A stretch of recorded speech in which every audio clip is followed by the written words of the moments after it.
साथियों नमस्कार। जैसा कि आप लोगों को पता है कि जूनियर रेडियो शिक्षक भर्ती को लेकर जो भी अपडेट होता है वो हम आप लोगों के सामने शेयर करते हैं। जब हम लोग सोमवार को शिक्षा निदेशालय प्रयागराज में धरना कर रहे थे, तो जब हम लोग एक दो लोगों से बात किए जो रिस्पॉन्सिबल हैं अधिकारी, ऐसा नहीं है, तो उन्होंने भी यही बताया था कि यहाँ से सारी प्रक्रिया होके शासन के पास भेज दी गई है। शासन जैसे अप्रूव करता है वैसे शासनादेश जारी करके आपकी भर्ती प्रक्रिया मतलब जो है शुरू कर दी जाएगी। जैसा कि हमने आपको बताया था कि वो अपने से ही बता रहे थे लगभग 15 से 20 दिसंबर लगेगा। हालांकि हम लोगों ने कह दिया था कि हम लोग केवल ये पूछने आए हैं कि सर कहाँ हैं, ये नहीं पूछने आए हैं कि भर्ती प्रक्रिया कब शुरू होगी, वो तो आप लोग बता ही रहे हैं।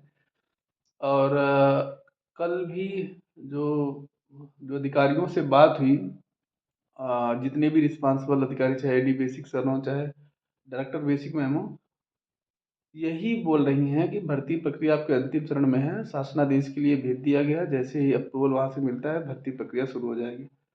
और इसलिए साथियों, किसी के बहकावे में ना है कि भी शासन अभी डाटा नहीं भेजा गया है, डाटा भेज दिया गया है।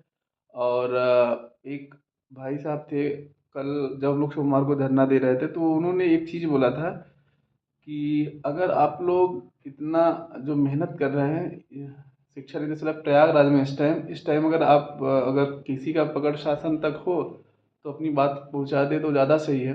जूनियर एडेड शिक्षक भर्ती में जो भी अभ्यर्थी हों, क्योंकि बहुत सारे लोग हैं जो हम उनको लगता है कि उनकी शासन तक पकड़ है, तो उनसे निवेदन है कि वो ज़रूर एक बार प्रयास करें।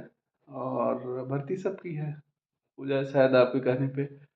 तो ये बात एकदम स्पष्ट है कि शासनादेश का वेट करिए। देखिए, शासनादेश का वेट करने में ही हम लोगों का फायदा है, क्योंकि देखिए शिक्षा निदेशालय प्रयागराज से कुछ लेना देना है नहीं, अभी तक फिलहाल अभी तो कुछ नहीं लेना देना है। और इसलिए शासनादेश का वेट करते हैं, और जैसे शासनादेश आएगा भर्ती प्रक्रिया शुरू हो जाएगा।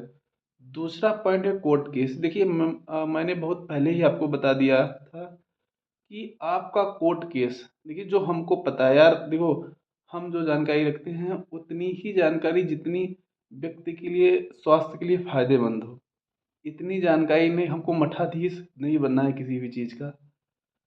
आगे निकलना है तो जानकारी उतनी रखो जितने चीज़ के लिए आपके लिए फायदेमंद हो। बहुत सारी जानकारियाँ रखना निरर्थक साबित हो जाता है। तो जैसे कहने का मतलब ये है मेरा कि कोर्ट केस का जो इशू था हमने आपको पहले ही बता दिया था कि कोर्ट केस तब तक प्रभावी था जब तक रिजल्ट रिवाइज नहीं हुआ था। जैसे रिजल्ट रिवाइज हो गया, उस कोर्ट केस का कोई मतलब नहीं है, स्टे बरकरार है। वो ये लोग चाहेंगे जब नहीं तब उसको उसको जो है वहाँ से हटवा सकते हैं। अब आप कहेंगे कि अभी तक हटाएं क्यों नहीं, तो पूर्णिमा शर्मा वाला केस जानबूझकर पेचीदा बनाया जा रहा है, लेकिन उसमें कुछ नहीं होना है। बाकी हम जब अधिकारी से बात किए थे, सर से बात किए थे, सर बोले थे काउंटर हमने सभी का दाखिल कर दिया है, अब कुछ लोग इसको फंसाना चाह रहे हैं तो हम क्या करें। लेकिन उन्होंने एक चीज़ ये कहा था कि आपकी भर्ती प्रक्रिया तभी तक प्रभावित थी स्टे से जब तक रिजल्ट रिवाइज नहीं हुआ था। तो उन्होंने कहा कि आप इसका मतलब समझ रहे हैं ना, तो बहुत ज़्यादा मतलब नहीं है। अगर किसी का रुकना होगा तो किसी का व्यक्तिगत रुकेगा ये भर्ती, जिसके नाम पे कोर्ट केस चल रहा होगा। बाकी अगर गवर्नमेंट को कराना है तो दिसंबर में करा देगी। यही चीज़ कल वकील साहब भी बता रहे थे कि जो अंतिमा शुक्ला वाले थे कि यार देखो आप लोग का क्लियर है सब कुछ, ठीक है, हमने आप लोगों का काउंटर दाखिल कर दिया, बाकी जिसका नहीं हुआ है उसका रुकेगा भर्ती प्रक्रिया, बाकी लोग का तो चालू रहेगा। और वैसे भी उन्होंने ये भी एक्सेप्ट किया कि भर्ती भर्ती प्रक्रिया तभी तक प्रभावित थी जब तक रिजल्ट रिवाइज नहीं हुआ था, क्योंकि उसमें रिजल्ट रिवाइज की बात कहा गया था कि रिजल्ट रिवाइज होगा तभी तो संशोधित परिणाम, जिसका कम या ज़्यादा है उसका बराबर होगा। तो संशोधित परिणाम तक ही वो लागू था। अभी जहाँ तक हमको पता है इस कोर्ट केस का इस भर्ती पे कोई प्रभाव नहीं पड़ेगा।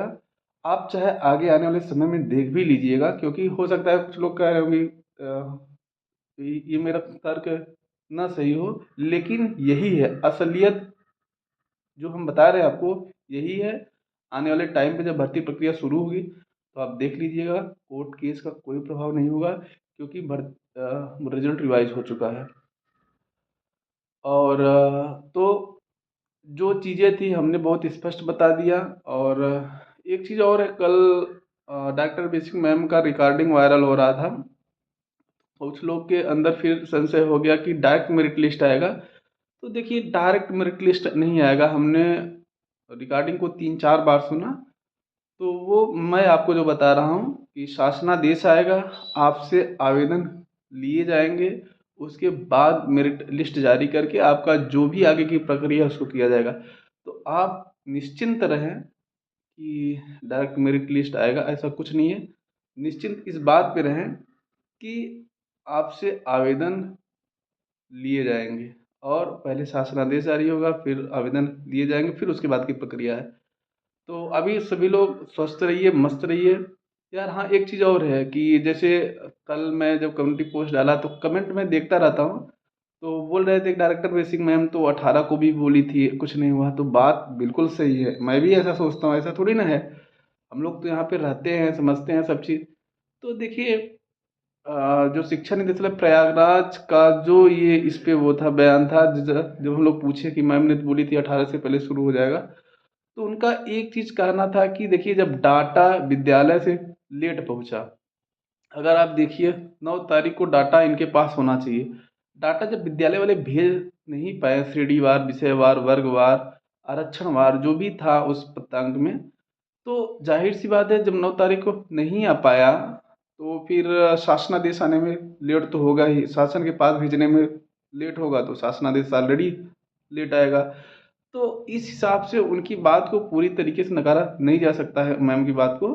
मैम बोली ठीक थी, लेकिन अब उनको क्या पता था कि ये सब विसंगतियाँ क्लियर नहीं हो पाएगा। तो अब जो है, आपकी पूरी विसंगतियाँ पूरी हो चुकी है। तो अब भर्ती प्रक्रिया शुरू जब भी शुरू होगी, तब जल्द से जल्द ख़त्म होने का हम लोग उम्मीद करेंगे, कि ताकि हम लोग विद्यालय में रहें।